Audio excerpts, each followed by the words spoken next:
Chapter 5, Family Reunion. Walter Stern had seen the guy flee into the garage. At first, while he was cutting the Hermitage's power cables, he had thought that it was just his imagination, but he had then noticed disorderly shoe prints in the mud. And other prints, belonging to smaller feet. Kids. He sighed.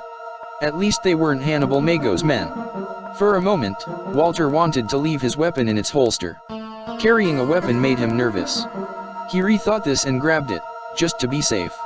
If there were children here, they must have been spooked and made a run for it. So he would have enough time to secure the Hermitage. Walter arrived at the garage and checked the sliding door handle. It was open.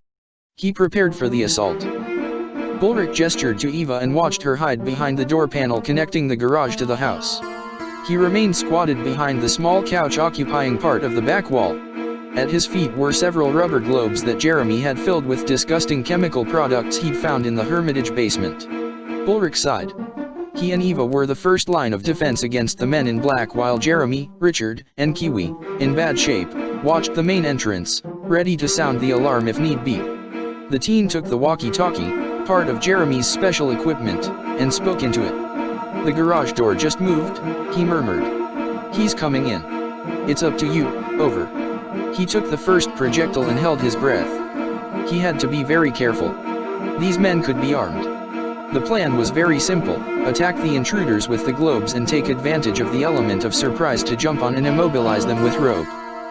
It was dangerous, but Ulrich was an expert in martial arts, and above all, he had no other choice. With Yumi and Odd in the mirror, they couldn't let the Hermitage fall into enemy hands. It was a question of life or death. The garage door was raised very slowly. Ulrich could already see the enemy's feet. He was wearing men's shoes, black and shiny, and somewhat formal looking. He then caught a glimpse of his pants, also black. He indicated to Eva to prepare herself. They had to wait to see this man's face in order to hit him right in the head. He concentrated on the door again, still raising, allowing the milky light of the winter afternoon to flood in. Ulrich turned the throwing weapon in the palm of his hand. It was a small sphere of clear plastic, and its volume flabbily shifted and adapted to the boy's fingers, a gross feeling against his skin. The enemy's shoulders were in sight, then his chin. Just one more second. Fire! He sprang up in a single bound and threw his arm back like a catapult, ready to launch his projectile. Out of the corner of his eye, he saw Eva come out of her hiding spot, in perfect synchronization with him. The man in black was standing in front of them. Against the light coming from outside, he was just a silhouette on which the contours of the epaulets of his jacket and his sunglasses loomed. Ulrich let his globe fall to the ground, immobile, mouth wide open. "Dad," he whispered. Eva's projectile, on the other hand, quickly flew into the air and hit its target right in the face. "That beer you earns," Walter cried, reeling as he recoiled. "Dad!" Ulrich yelped, running towards him. He couldn't believe his eyes. What was his father doing dressed in this way, and with a gun in his hand? Ulrich approached his father, who was wiping his clothing and face with a handkerchief. Once the shock wore off, Jeremy and Elida went to fix the power cables that Walter had cut, while Richard and Eva decided to give the father and son some private time. Ulrich's friends had all been very surprised, but much less so than he. His father had always been a cold and distant man, serious and severe. But the mere idea of him being involved in this whole stupid thing, and that he was one of the men in black. Ulrich remembered the sinister men who had chased himself and Yumi around the roads of Brussels. Lone Wolf and his two myrmidons, Weasel and Ferret. Did his father know them? "Darn," said Walter Stern, refolding the handkerchief and leaving it on the table. "It was lucky I was wearing my sunglasses, or this concoction would have made me blind." "It's something Jeremy whipped up," Ulrich replied, shrugging. "He assured us that the effects would wear off. You've already washed your face, so you shouldn't have any problems." For the first time, father and son looked each other in the eye. The boy realized that his father was a tired man. His face showed signs of wrinkles, and an army of white hairs was forging a path through his hair. "Can I ask what you're doing here?" the teen said after another sigh. "I could ask you the same thing." Ulrich ground his teeth. He and his father had always maintained a difficult relationship, and maybe it was time to change things and let him know that he was no longer a little boy. "Listen, I already understand some things, he exclaimed. Like Lone Wolf, for example. Walter didn't respond, but Ulrich noticed that, for a second, his eyes were almost popping out of their sockets. I need to make an important call, murmured his father while rummaging through his suit pockets. Ulrich leaned on the table, separating them, and made an effort to smile. First, you and I have to talk about some things, don't you agree? You tell me your story, and I'll do the same. Maybe that'll be good for the both of us. He surprised himself with his words. The sentence showed a certain wisdom, and it was about as eloquent as something Jeremy would have come up with. Or Yumi. In the end, maybe it was true that he had matured. After several seconds of silence, Walter Stern began to recount his version of the story. Before everything else, I need to tell you that I've forgotten everything. Especially the important things. They used a machine. Well, I'll tell you about that later. It was just to warn you that I can't explain absolutely everything. There are gaps, and there's nothing I can do about them. Ulrich nodded without replying. A machine that erased memories? That sounded just like what happened to Odd's father and Yumi's parents. In the 90s, his father continued, I worked for Dangerous People, a criminal organization. At the time, I lived here, in the Parisian region, while your mother lived in another city with you. You were very young. And you didn't suspect anything. You didn't know that I wasn't a good father. I know a professor that called himself Hopper. He was looking for funds to complete some project, and the organization I worked for ordered me to help him. They gave me money, lots of money, and in exchange, I had to wait for Hopper to complete his experiments to then hand the results over to the criminals. Ulrich remained silent but pressed his hands against his forehead. He didn't know what to say. Who was his father really? Though it wasn't that easy, Walter continued. At one point, a government agency following the professor's movements got in contact with me. Hopper, you see, over time, we had become friends. And despite that, I accepted to sell him out, to reveal what he was hiding. And I betrayed him. Walter Stern cried. Ulrich turned his gaze away from him, angry and not knowing what to say. His father had been a traitor. What could be worse than that? He wanted to leave the place and never see him again. They told me that I'd end up in prison, that I'd spend the rest of my days there, that I would never see you again, you and your mother. It was either that or help them, turn over a new leaf and trust them to protect me from the criminals I collaborated with. So I accepted. But then, someone erased my memory. I don't know what became of Hopper, nor any of the people working with him. I don't remember anything except for what I've just told you. I don't remember anything but my guilt. Overnight, I found myself with nothing, not even my memories. I didn't even know that I'd lived here. That memory didn't resurface until this morning, when they ordered me to come out of retirement. If that's the case, why did you decide to enroll me at Carthage? I don't know. Maybe a part of all that remained in me, in a part of my subconscious. I really don't know. Walter rested his head in his hands and Ulrich observed him without a word. His rage began to wither. Who had done that to him? Erase entire fragments of his life, leaving nothing but guilt and remorse? For more than 10 years, his father had held the weight of this secret, locked up in his chest. So you know Elida, he said. Who? Hopper's daughter. No, his father responded, giving him a look full of doubt. I didn't know he had a daughter. Or rather, maybe I knew, but everything is so confused. Come with me, exhorted Ulrich. The boy left his father with his friends and exited the house. He needed to be alone to think. At that moment, he would have liked to have Yumi by his side, she would have known what to say. But the girl wasn't there, rather locked in a virtual world she couldn't get out of. Because of his father. Once in the garden, Ulrich began to practice a kata, a martial arts exercise made up of a series of movements carried out in a precise order. He chose his favorite, called Heian Sandan, the third piece of mind kata. His father worked for the Men in Black. His father was Walter Stern, the traitor. Without warning, what Yumi had said several hours earlier came back to him. The man with 2 dogs had attacked Odd's father, who, later in hospital, hadn't stopped talking about something to do with someone called Walter, who had betrayed him, fired him. Was there another secret behind that? Something that connected his father to Odd's parents, and maybe even Yumi's? Ulrich spread his legs and shifted his weight to his knees, taking the Kibadachi pose, the horse stance. And he then became completely petrified, without managing to make the second move. He had to get inside and talk to Jeremy. Jeremy cleaned his glasses with his shirt before placing them back on the bridge of his nose. Elida, Eva, Richard, Ulrich's father, and he were shut in the kitchen of the Hermitage, with Kiwi lying on the ground, concentrating on a bowl of milk. Ulrich had gone into the garden. After listening to Walter Stern's story, Jeremy perfectly understood everything. Since the beginning, Lyoko had been a personal adventure. His and Elida's. Afterwards, little by little, their group had gotten bigger, formed by the rest of their friends. But all that was different now. Ulrich's father had known and betrayed Hopper.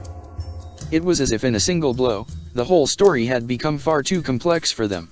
How could they confront secret agents and criminal organizations alone? He observed Elida. The girl was still as a statue, eyes filled with tears. All this had been a great shock for her. Ulrich's father was also immobile, overwhelmed by the idea of Hopper's daughter only being 13. They both had so much to say, but it would have to wait for another time. Now, they had to reflect and rationalize. And when it came to that sort of thing, Jeremy was invincible. What was the name of the criminal organization you worked for? Do you remember? He asked Walter. I discovered it today when I arrived in the city, the man nodded. Their boss is called Hannibal Mago, and the terrorist group is the Green Phoenix. Green Phoenix. That mysterious name that was written in the sewers and on the factory doors.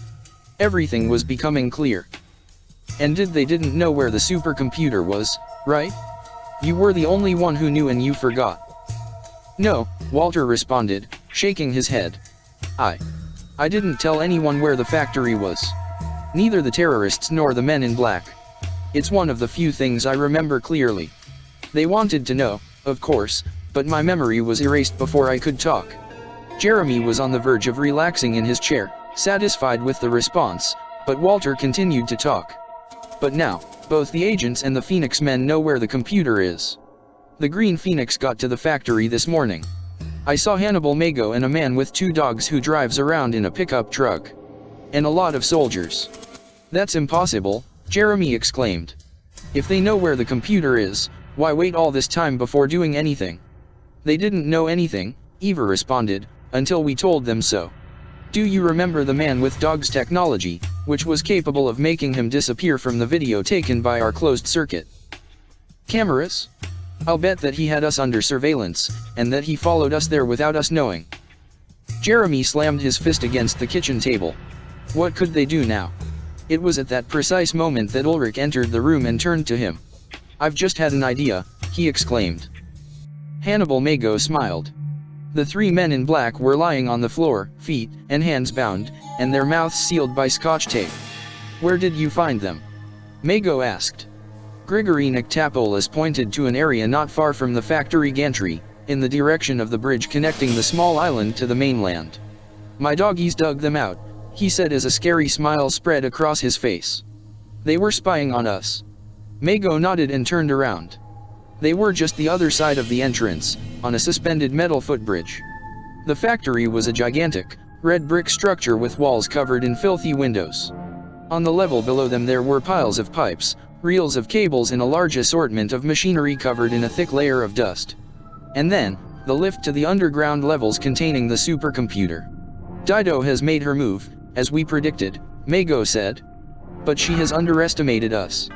If she thinks that 3 imbeciles could slip under our noses, she's very wrong. Do you want me to make them disappear? Grigory murmured, gesturing to the gun on the belt of his pants. No. That would start a war and we have too much to do to deal with distractions. Load these 3 men into your pickup and abandon them in the open country, far from the city. Someone will find them sooner or later. Mago bent down to the one who seemed to be the boss of the trio, with a hooked nose and short, black hair. He leaned in until his mouth was but a few centimeters from the man's face. Tell Dido, he whispered, that she is not to interfere. If I ever see you here again, he didn't need to finish his sentence, the agent understood perfectly. He's not responding. His phone is off, Walter said, snapping his phone shut. Jeremy looked at him and nodded. The man with dogs had shown he knew how to do his job, and it was more than likely that the same thing could be said of his boss. Lone Wolf told me that if he doesn't respond, my mission would be to secure the Hermitage's perimeter and immediately contact Dido. Wait, Jeremy stopped him. If the men in black also want to protect the factory, they could be on our side, help us. What about my idea? Ulrich interrupted, seeming impatient. Precisely. Jeremy sat back down at the kitchen table. From what we know, he said, leaning towards Walter Stern, some time ago, you worked with Robert Della Robbia, Odd's father. And it's possible that Yumi's parents, the Ishiyamas, had something to do with all that in one way or another. Because of this, before deciding our next step, we should find out who else is involved. With a little luck, someone could be able to help us. You're just kids, Walter contradicted him, shaking his head. Kids, intervened Elida who, eyes still red, had remained silent for a long time, since she learned that the man in front of her had betrayed her father, who turned the supercomputer on and confronted the dangers of Lyoko, Xana and a wealth of other things that you couldn't even imagine. We have matured. Now, it's up to you to decide whether you are going to fight at our side or not. Her words had been spot on. Jeremy observed Walter, who looked at their faces one by one, thinking. He finally looked at Ulrich fixedly, and gave a sad smile. I know I've made big mistakes that will follow me for years, but everything is different now, and maybe this is my chance to make up for them. I'm with you, kids. And these names. Jeremy insisted. I only remember the person who erased my memory after discovering I was the one who betrayed Hopper. It was his collaborator, Professor Hertz. The teacher? Jeremy asked, bringing a hand to his mouth. But, that's completely impossible. Of course, said Elida, nodding again and again. That's why that Major Steinbach I saw in my father's journal seemed so familiar. I admit that she really resembles her, but even I still can't believe it. Ulrich wordlessly stood, approached his father and held him in his arms. Chapter 6, The Memory Snatching Machine. Odd was huddled up on the ground with his eyes shut and his breathing shallow. But at least he was still alive. Where the heck are you, Jeremy? Thought Yumi. She needed his help to get out of this terrible situation, but instead, for the first time, she found herself completely alone in a virtual world. She had Xana in front of her, hands on his hips. His mouth was twisted into a distrustful frown. Last time, you really hurt me. You injected a virus into the core of Lyoko. You don't know just how painful it was to have to reconstruct myself piece by piece, and I haven't finished yet.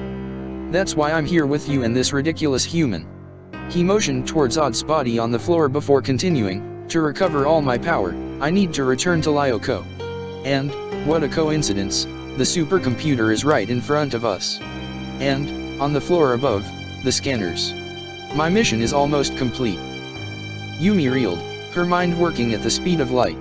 She finally decided to challenge him. She gave a laugh. You didn't understand any of what Jeremy told us the other night, did you? Hopper's journal is a sandbox. It's isolated from the central system of the supercomputer. The objects here pass through us. We can't do anything with them. There is no Lyoko here.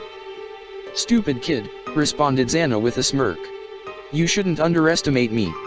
I examined this world we are in, the mirror, in great detail. See this screwdriver on the floor. The young girl nodded her head. Take the control box in one hand and grab the screwdriver in the other. Go on, try it. Yumi obeyed. To her surprise, his fingers enveloped the object, clearly feeling its volume, and she could lift it. Or to be more precise, she could lift a copy of it. There was now a screwdriver on the ground, in its original position, and another grasped in her hand. The two tools seemed so real. Yumi could feel its weight in her hand, and the consistency and exact form of the screwdriver. Frightened, the girl opened her hand, and the object, instead of falling, remained in the air while becoming more and more transparent before disappearing in smoke, as if it never even existed, leaving only the original, which hadn't moved in the slightest. You see, explained Xana.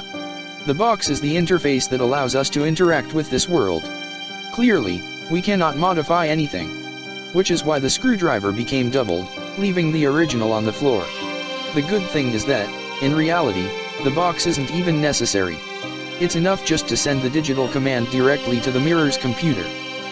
While the creature spoke, Yumi put away the box in her obi, then moved her hands to her back to grab hold of her fans that she still kept in her sash. She opened them in one fluid movement of her fingers and threw them forward.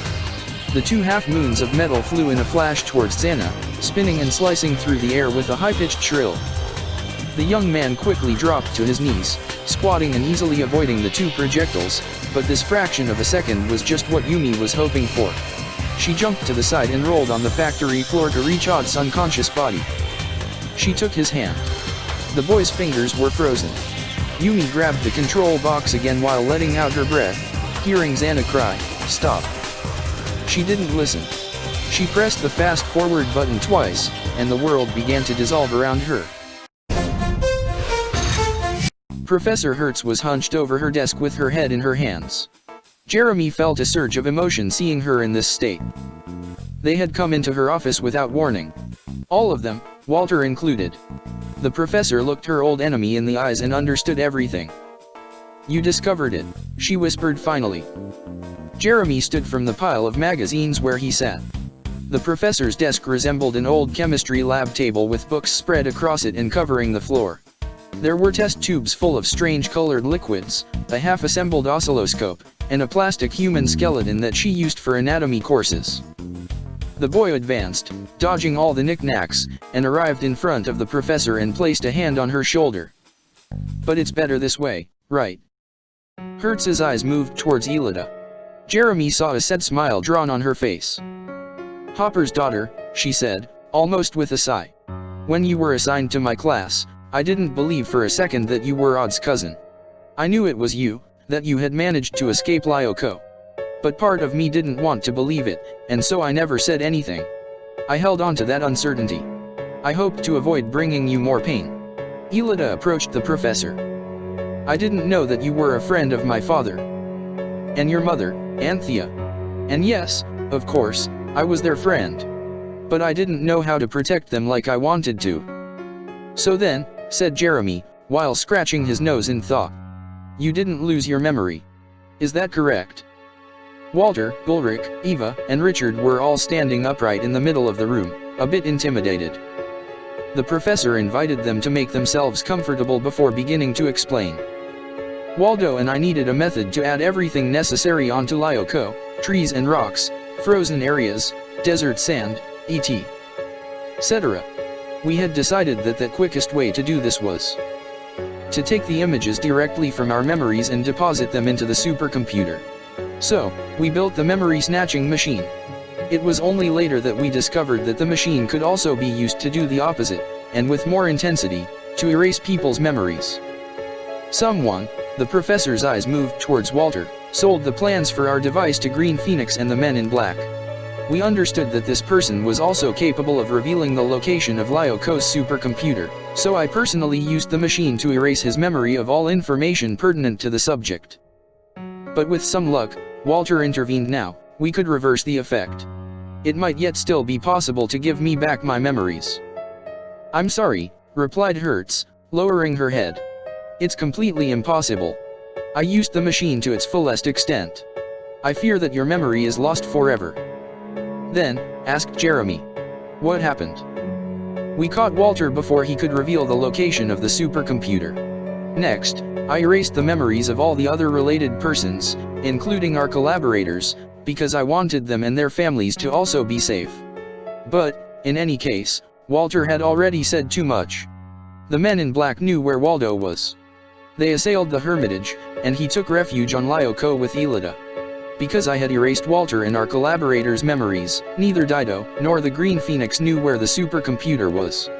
They combed the sewers during these months, but it's a real maze in there. So finally, Hannibal Mago's terrorists were forced to give up, and the Men in Black decided to erase the memory of the only person who still remembered something. In other words, me." Hertz paused, took a breath and ran her fingers through her gray hair before continuing to speak, "Except they didn't consider one tiny detail. I was the one who invented the memory-snatching machine. After some time, I found several of my notes and managed to put it back together again from scratch, and then I used it on myself. That is how I recovered my memory." Jeremy's mouth was wide open, and it took him a while to find the words to continue. You mean that you erased the memories of all the professor's collaborators? But who were these people? Do we know them? Oh, yes, replied Hertz while giving a tired smile. You know them well. The team who helped Waldo build Lyoko was formed by myself, naturally, as well as Walter, who was in charge of financing us, Takeo and Akiko Ishiyama, Robert Della Robbia and lastly, Michel Belpoise. My father, gasped Jeremy, who suddenly felt weak. His father had helped Hopper? Your father, confirmed Hertz, nodding her head. And Odd's father. And Yumi's parents. And Ulrich's father. We formed Waldo's team, just like how you and your friends form Elida's team now. Jeremy collapsed. He remained slumped on the floor like a puppet whose strings had been cut. Hannibal Mago had ordered his men to set up an emerald green tent on the ground floor of the factory and fill it with comfortable cushions and rich rugs decorated in complex arabesque styles. In one of the corners, there was a computer with 3 large screens that allowed him to control his business affairs from around the world. Mago sat cross-legged on a woven emerald rug. He was still wearing his suit and his wide-brimmed hat, but he had taken off his shoes, remaining just in his socks, violet-colored and made of silk, of course. His fingers, covered in rings, schemed over and picked at a bowl of couscous with some greens that he ate in an Arab manner, without silverware, just by using his thumb, index, and middle fingers. This couscous is bland, he thought. I should have brought my personal chef from Morocco.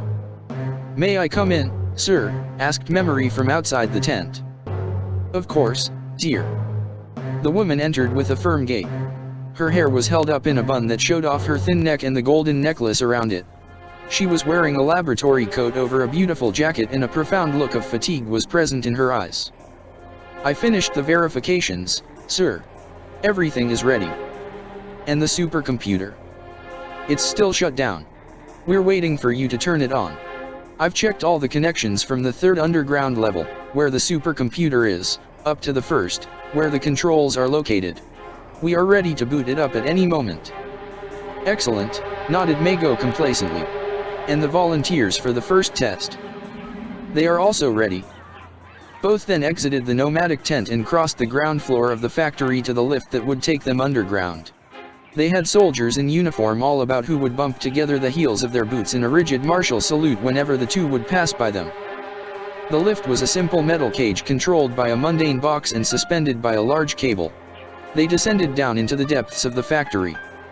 Give me a summary of the situation, ordered Mago. I used our most sophisticated technology, answered the woman rapidly. First off, I restored the secondary electrical systems to activate the small, hidden keyboard for the lift that would allow access to all the levels of the underground laboratory. Next, I spent some time carefully examining the supercomputer's hardware. I can confirm without a doubt that Hopper acted just as we had expected. In order to neutralize the weapon the first city contains, he completely isolated its environment. In any case, it's as if the first city is located in a different supercomputer that's disconnected from this one. In excluding it from the network, he rendered it unusable. Continue. To directly enter the first city would be pointless, we'd be blocked without a means to act. That's why we will virtualize a command unit on Lyoko, which, unlike the first city, will be connected to the network and the electronic devices of our world. From Lyoko, the command unit should make it to the core, the 5th sector, and find a passage there to communicate between Lyoko and the first city. Once this bridge is open, we can access the weapon and put it to use, to finally use it in the real world. The lift stopped at the 3rd underground floor and the sliding door opened in front of them. Hannibal Mago and Memory entered into a spacious room occupied almost entirely by an imposing cylinder that rose all the way up to the ceiling. It was the supercomputer. The room was dark, but Mago's men had placed powerful projectors all around the tower. A dozen soldiers were aligned along the walls. When they turned to see their commander, they gave him their full attention. Memory led him up to the tower and signaled for him to pull a lever situated on one of the sides of the machine. By pulling it down, we'll reactivate the supercomputer. Then, we'll ride back up to the control room to transfer our men to Lyoko. If you'd do the honors. Mago put his hands on the lever. He felt a wave go through his skin from his feet to his head, and felt a slight taste of electricity in his mouth. Just like we said, he spoke with a certain sense of sarcasm. It's a small step for man, but the domination of the world for Green Phoenix. He yanked the lever down. There was a small, blue spark, and then, nothing. After several minutes of waiting, Mago seemed extremely irritated, but Memory motioned for him to wait a bit more. At that precise moment, while Memory still had her hand in the air, the walls of the room became illuminated and a collection of intense golden hieroglyphs started to rise over the surface of the tower. The supercomputer was alive once more. It was very cold on the terrace of the final floor of the student dormitories. The moon was covered with cottony, black clouds and the chill in the air was sharp as a blade. Elita pulled her large jacket tighter around her shivering body, but didn't want to go back inside. The earpieces of her MP3 player were filling her ears with the notes of Goldberg variations from the composer Johann Sebastian Bach, in one of the revolutionary versions that the pianist Jan Gould had recorded in his youth. Elita was a good DJ and generally preferred to listen to dance music, which was more modern and rhythmic. But not tonight. Tonight, Bach's melodies brought her back to a past self that had been hidden in the deepest part of her memories for a long time. She saw images of herself, small and seated in front of a piano, her father looking at her while playing with a smile. The young girl caressed the golden chain she was wearing around her neck. 2 letters were engraved in it, a W and an A, and just below them was a sailor's knot. Waldo and Anthea, forever united. Her parents who could never be together again. Elita sighed. Her friends were stricken by the avalanche of revelations that Professor Hertz had thrown at them, but for her, it was even more difficult.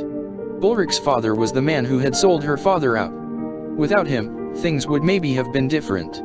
When leaving the professor's office, Ulrich had stared at her with a gloomy expression without saying a word, and he didn't show up at the cafeteria for dinner either. He felt ashamed and sorry, and Elita had no idea what to tell him. At this time, she hated him a little and she hated Walter Stern. A pair of hands landed on her shoulders, and the young girl jumped. She immediately removed her earbuds and turned around.